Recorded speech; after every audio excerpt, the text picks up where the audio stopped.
Good morning, good evening, good afternoon, and welcome to another episode of Honest Football Talk, where I, Thomas Llewellyn, give you guys my honest take on everything going on in the NFL world today. And I just wanted to start off this episode by giving you guys a little bit of an apology. I do apologize for not being here last week. Unfortunately, I did have some family issues that I did have to attend to. With all that being said, I am excited to be back this week to cover some NFL news. And with that, let's just go ahead and jump into our first big NFL news stories that broke this past week. And with that, the big NFL news stories that did break would be the Kansas City Chiefs. They went ahead and went and acquired themselves a brand new wide receiver this week. They got themselves a wide receiver from the Tennessee Titans, and that being DeAndre Hopkins. I know this is some pretty big news here. Pretty crazy that the Kansas City Chiefs decided to go ahead and make a move at wide receiver. I kind of thought that they were going to stick with the guys that they had. As we've been seeing throughout the season, the Chiefs have been struggling a lot with handling their wide receiver core. We had seen that earlier in the season that they had a great wide receiver. Rashee Rice looked like he was going to be a breakout star, but unfortunately he had received a catastrophic injury and had unfortunately be out for the whole year. Unfortunately, it came from the hands of their own quarterback, which is kind of crazy if you think about it in that sense too. But unfortunately, Rashee Rice is out for the year, and the Chiefs kind of needed some help at wide receiver. It was looking like Juju Smith-Schuster was going to be able to pick up the slack for Rashee Rice with his big 100-yard game he had a few weeks back, but then Juju Smith-Schuster ended up having a hamstring injury, and now the Chiefs are really in limbo for wide receiver help. So what did they go out and do? They go out and get themselves another big body wide receiver to help replace that gap that they really needed on their offense. And I think this is a really, really good move for the Chiefs. I mean, DeAndre Hopkins has always been one of the best wide receivers in the league. I don't see where any of his play has decreased over the years. I know his stats haven't been as good over the past few years, but if you look at his situation in Tennessee, he hasn't had really great quarterback play. I mean, you can tell from this year he's had Will Levis all year, and if anyone's been paying attention to the Tennessee Titans, you can tell that that Tennessee has not been doing good at the quarterback position. Will Levis has been struggling greatly. They made a few changes at quarterback throughout the year between Will Levis and Mason Rudolph, so it's interesting to see that that the Titans would decide to end up moving on from DeAndre Hopkins like they did, but I think this is actually a great move for the Chiefs. I mean, they definitely needed the wide receiver help. This is just a big piece for their offense.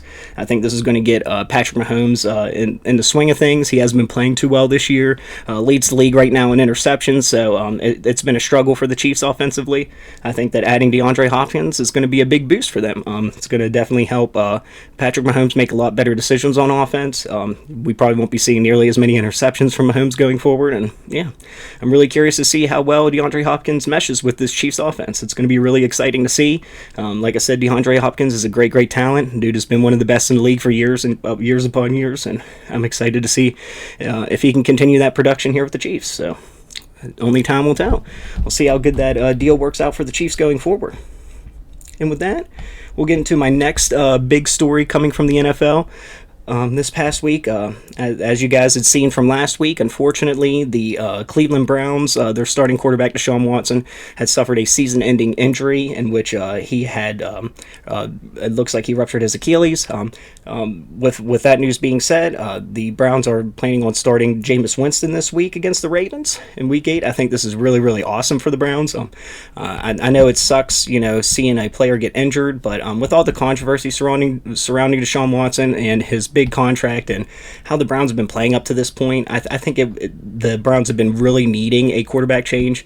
It kind of sucks for Deshaun to lose his opportunity to really be the Browns starter, but like I said, with all that controversy, this is probably better overall for the Browns organization to just kind of have a fresh start here with Jameis Winston and seeing what they can do from Week 8 here on out with Jameis Winston at the helm.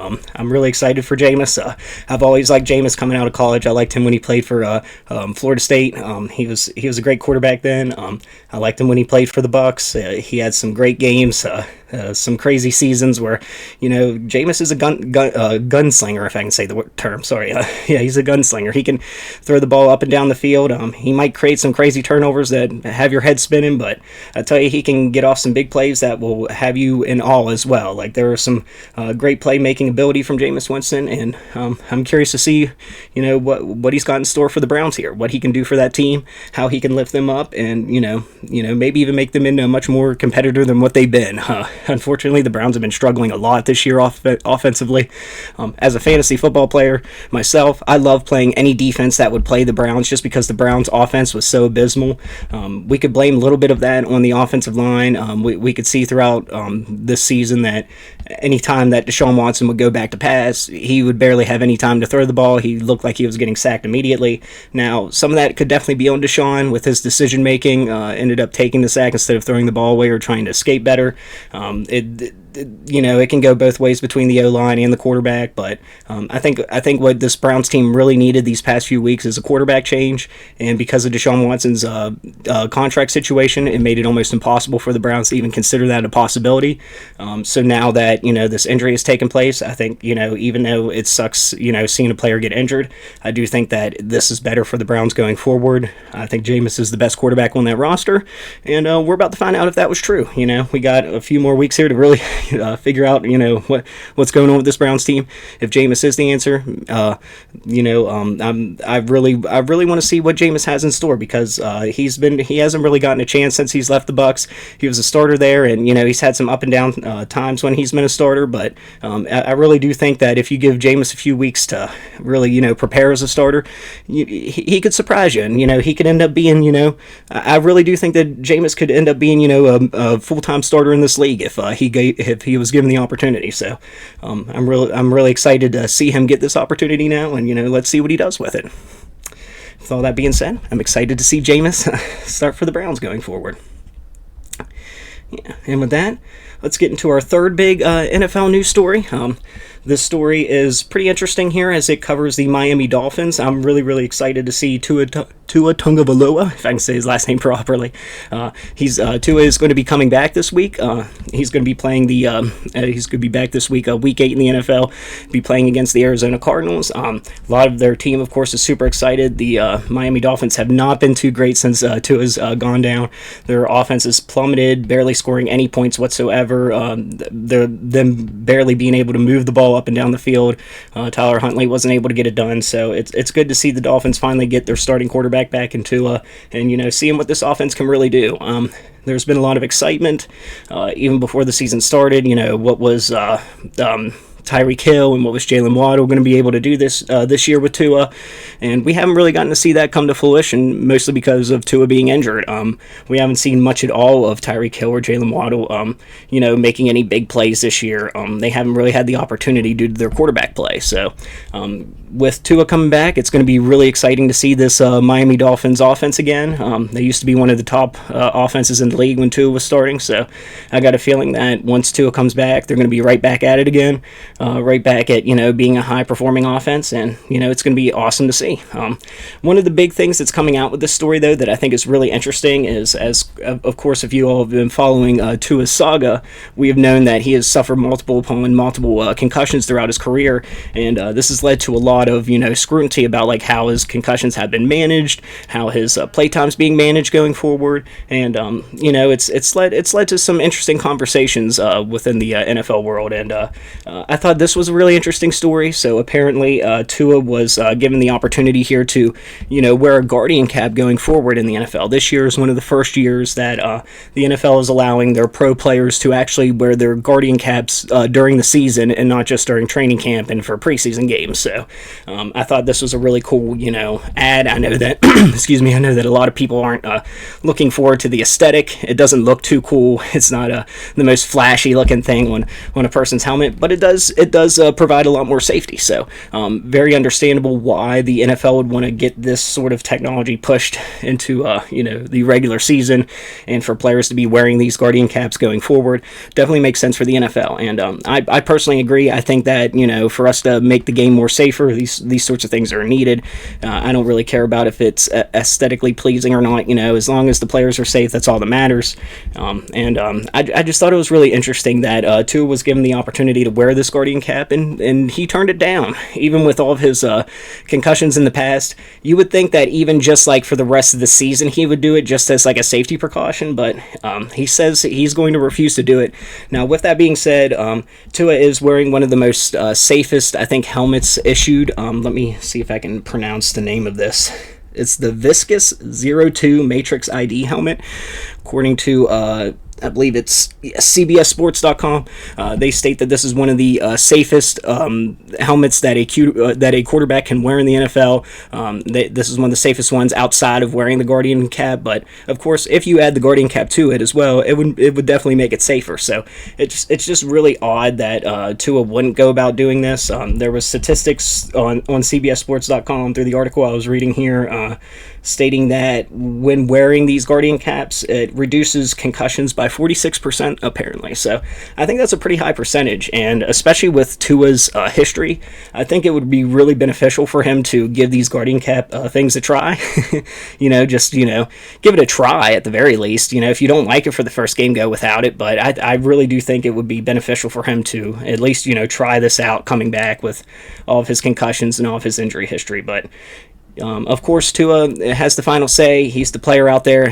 He thinks this is what's best for him. So, hopefully, everything goes well going forward. Like I said, I'm really excited to see Tua come back. I'm excited to see this Miami Dolphins offense and seeing what they can do. It's been a long time coming. It's been really depressing this year watching the Miami Dolphins offense. They have not been nearly as good as what they're supposed to be. So, I'm really excited to see Tua come back and see what the Miami, if I can get the words correctly here, what the Miami Dolphins offense can do going forward. So, with all that being said, let's see what we'll see here in the near future, exactly what these Dolphins can do. And yeah, that's all the big stories that I had coming out of the NFL this week. Let me know what you guys think. What are some of the big stories or some of the biggest takeaways you guys had coming out of Week 7 of the NFL, heading into Week 8. So, thought those were some of the most important stories that we need to catch up on. And yeah, with all that being said, we're going to go ahead and get into some of my predictions for this coming week. So, this is Thursday. Of course, we got the Thursday night game coming up, so we'll get into my predictions here. So, for my prediction for tonight, we have the Minnesota Vikings coming into Los Angeles to take on the Rams. Now, unfortunately, the Rams are sitting at 2-4 now, and they have been looking at a lot of, trade opportunities. There have been some discussions of the Rams possibly trading Matthew Stafford and even Cooper Kupp. So they might be completely cleaning house here and completely resetting going into the future. Would be really, really insane to see that happen, just because I've been so used to the Rams always going all in. I feel like almost every year, if you've been following the Rams for a while, back when they won their Super Bowl, they went like super all in on like getting all these contracts, trading for players like Jalen Ramsey, getting, of course, Matthew Stafford at the time when they traded for him. It seemed like a really, really, really big move for the Rams, and it looked like they went completely all in to get what they wanted. They didn't have first round picks for a bunch of years because of all these trades that they had made. So really crazy to see now the Rams are finally, like, all those moves and stuff have finally caught up to them, and they're at the point where they got to completely rebuild. Kind of hitting me. It's kind of hitting me a lot later than I thought it would, sort of thing. But seeing all this happen with the Rams, I think it's going to be really interesting to see how they play out the rest of the year. Are they going to be competitive, or are they going to be going towards rebuilding? And I think a lot of that's going to be answered tonight with tonight's game. If the Rams end up winning this game, I think they're going to stay competitive. Now, if they end up losing this game, we might end up seeing them trade everything before the trade deadline. So I think this is a big, big game for the Rams, and it being at home, this is almost this is a must-win for them. So, of course, they're also taking on the Minnesota Vikings, who have been phenomenal this year. They've only lost once in last week against Detroit, when they probably should have won. Even though they were down by double digits at multiple times in the game, they had come back, almost won it, but lost to like a last-second field goal. Tragic for the Vikings, but at the same time, it just goes to show how big of a competitor they are, and that they're going to be in it each and every week. With all that being said, I do think the Vikings are going to win this week, even though the Rams really need this win. The Rams just don't have the firepower. They're still missing Puka Nacua. They just have had too many injuries throughout the season on their offensive line and things of that nature. So I just don't think that the Rams have the firepower to keep up with the Vikings. So for my final prediction for this game, I'm going to say the Vikings are going to win by double digits here. It's going to be a 10-point game. I'd say something like 27-17 Vikings. So yeah, we'll see how that works out. Good luck to both teams. I kind of hope that the Rams pull it out, just because for my fantasy team, I don't want to see Cooper Kupp traded. I'd like to see him stay with the Rams just because he gets so much production and so many looks from Matthew Stafford. Please don't get traded, Cooper Kupp. That being said, let's get into our second matchup. The next big matchup is the Philadelphia Eagles taking on the Cincinnati Bengals. Philadelphia Eagles are the away team this week, as the Cincinnati Bengals are the home team. Cincinnati Bengals are 3-4, while the Eagles are 4-2. I personally think that the Eagles should come up with a win here. Eagles have been playing a lot better football these past few weeks, coming off their bye. They kind of got smacked in the mouth by the Bucs, but since then they've been doing good. They did decent against the Browns. Of course, it was the Browns, so nobody really took or paid attention to that, and they just came out and demolished the Giants. Also not the greatest team, and they had just lost one of their offensive linemen before playing us. So I still think the Eagles' defensive rush is very suspect. We don't know too much about them just because the offenses that the Eagles have been playing have been pretty much mediocre, very mediocre offensive lines, so much easier for our D-line to make the rush. But it goes to show that when our defensive line is able to play well and they're able to rush the passer, how well our defense can play. So it just goes to show how important our defensive line rush is to our defense playing well overall. Hopefully it continues to improve.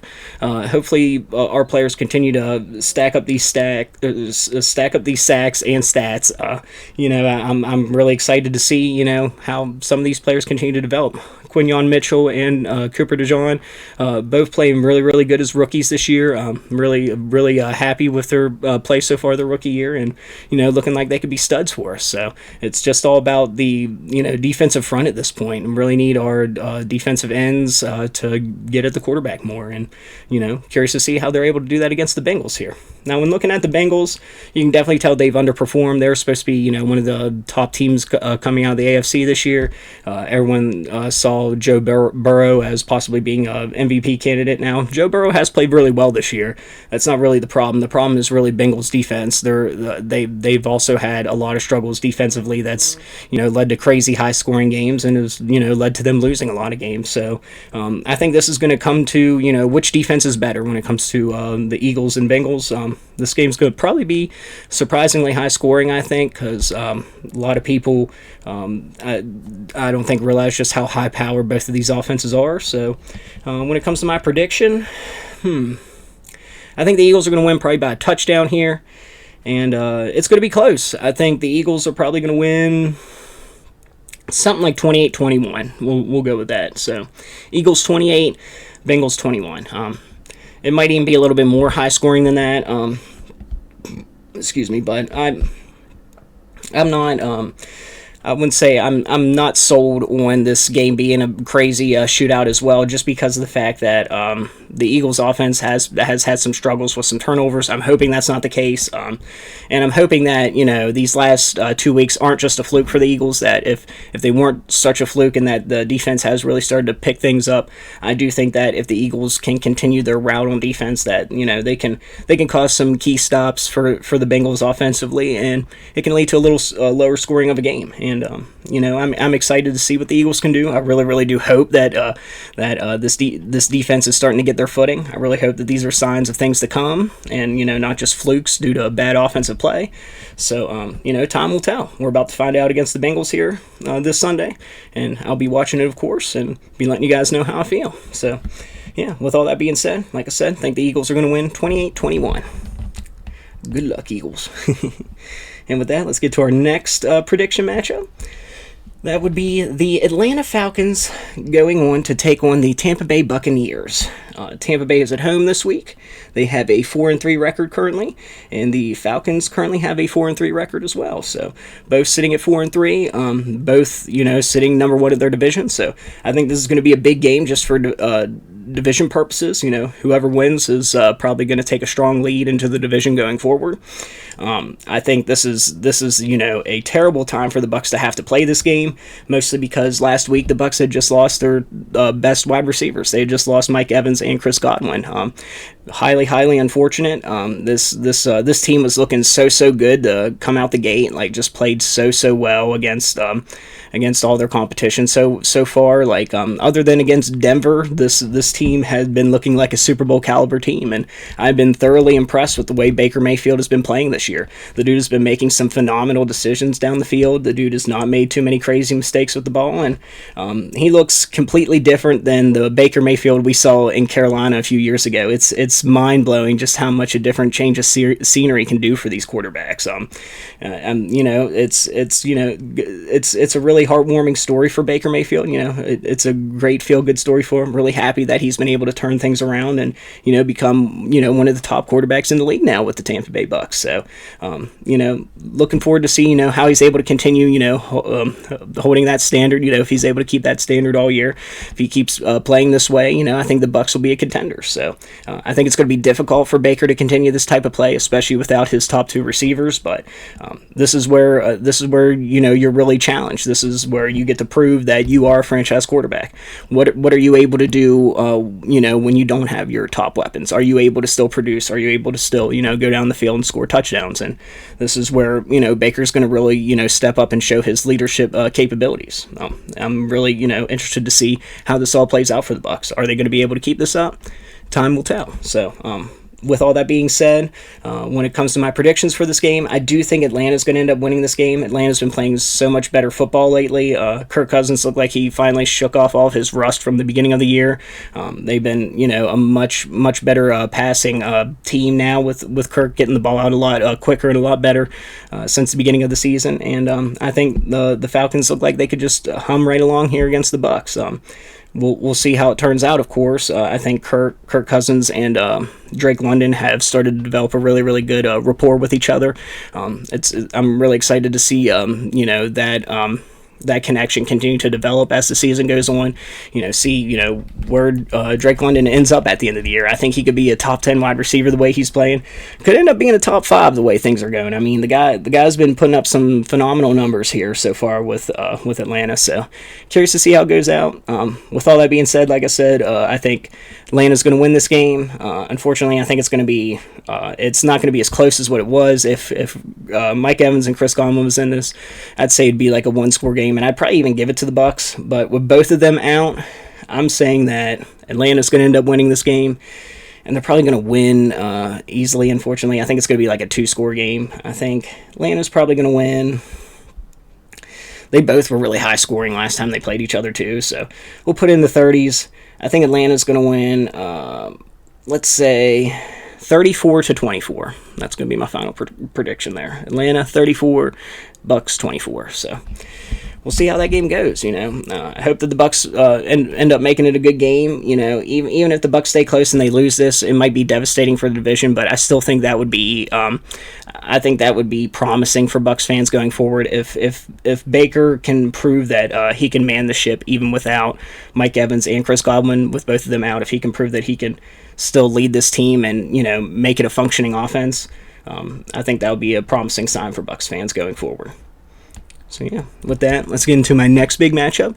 Going into Week 8 will be the Sunday night game. We got the Dallas Cowboys on the road taking on the San Francisco 49ers.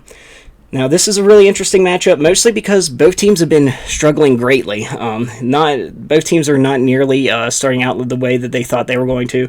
The San Francisco 49ers are currently sitting at 3-4 with their record, under 500, where Cowboys are sitting exactly at 500 at 3-3. It goes to show that, the season hasn't started out the way that these teams wanted. Unfortunately, 49ers have suffered a lot of injuries. They had just lost Brandon Ayuk to the season.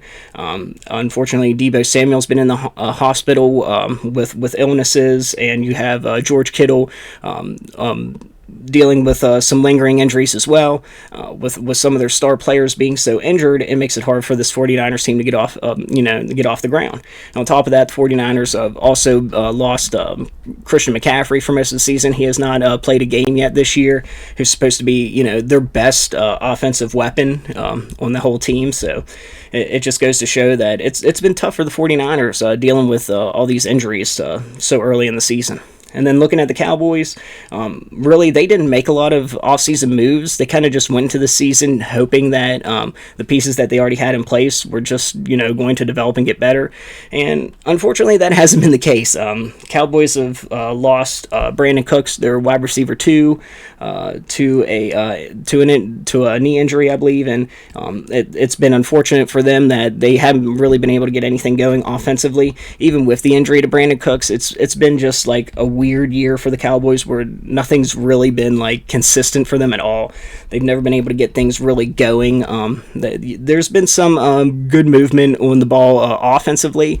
Seems that they're able to still move the ball. Dak makes some decent decisions with getting their offense moving, but their defense has been a whole nother story.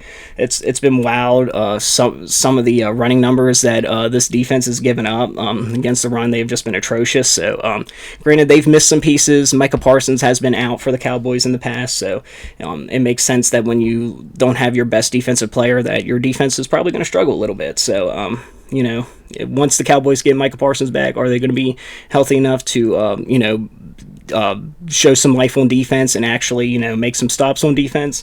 That's remains to be seen. We're going to see just how, good this Cowboys team can play here against San Francisco 49ers, especially a San Francisco 49ers team that's banged up. They're already having some issues with injuries and stuff, so this should be, a little easier of a task for the Cowboys and a nice little morale booster for the Cowboys if they're able to come in and actually stop the 49ers. It'd be a great way to say, hey, we're still in this. We still have plenty of opportunity to get things turned around and, go on a run. So this would be a great get-right game for the Cowboys if they're able to do it. I personally don't think they're going to be able to. There's a lot of turmoil in that locker room, I think.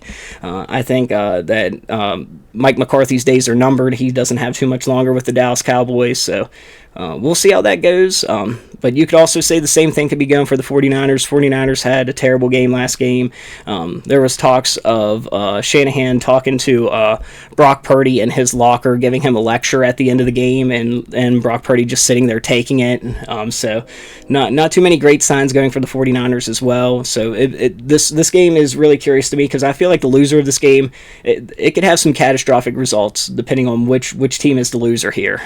Even though both teams are just, Cowboys are right at 500 and 49ers are only a game under 500, you would think this isn't the end of the world. They got plenty of time, but at the same time, the clock's ticking. There's a lot of fans and there's a lot of ownership that are getting frustrated with some of these results, and they want to see some changes made ASAP. So I don't blame them with all the money that goes into this league. I'd rather, especially with the hype and expectations around these teams. I mean, 49ers were just in the Super Bowl, so you would think that they would be able to get right back there. They didn't lose too much this offseason, so you'd think the expectation would be Super Bowl again.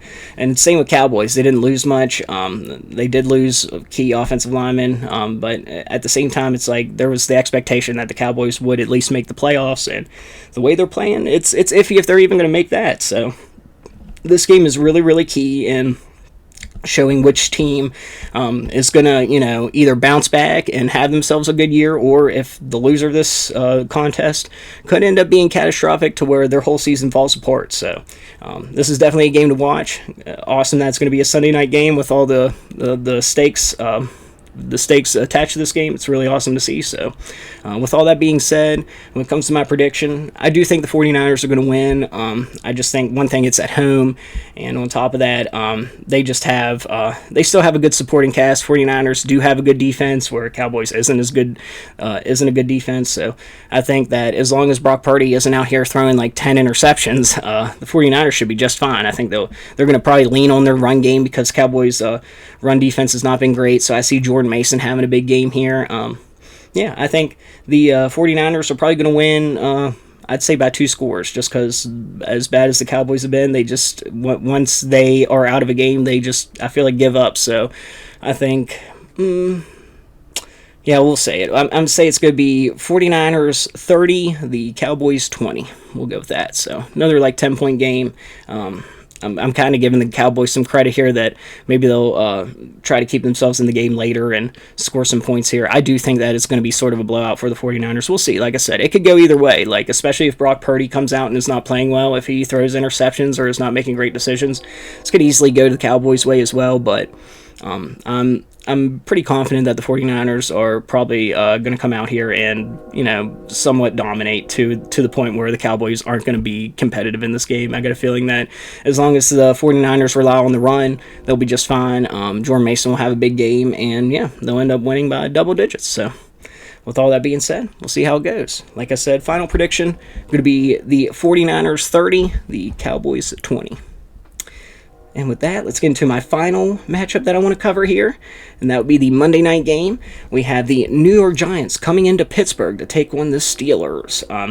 I think this is an interesting matchup just because there's been a quarterback change in Pittsburgh. If you guys have been keeping up, the Pittsburgh Steelers decided to make the change from Justin Fields to Russell Wilson this past week, and it's worked out wonders.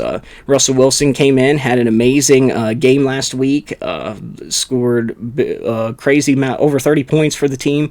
It's rare to see the Steelers scoring in the 30s on offense, mostly because their offense has just been a struggle since Ben Roethlisberger has left that team. So, it's awesome to see this offense actually put something together and show some exciting football.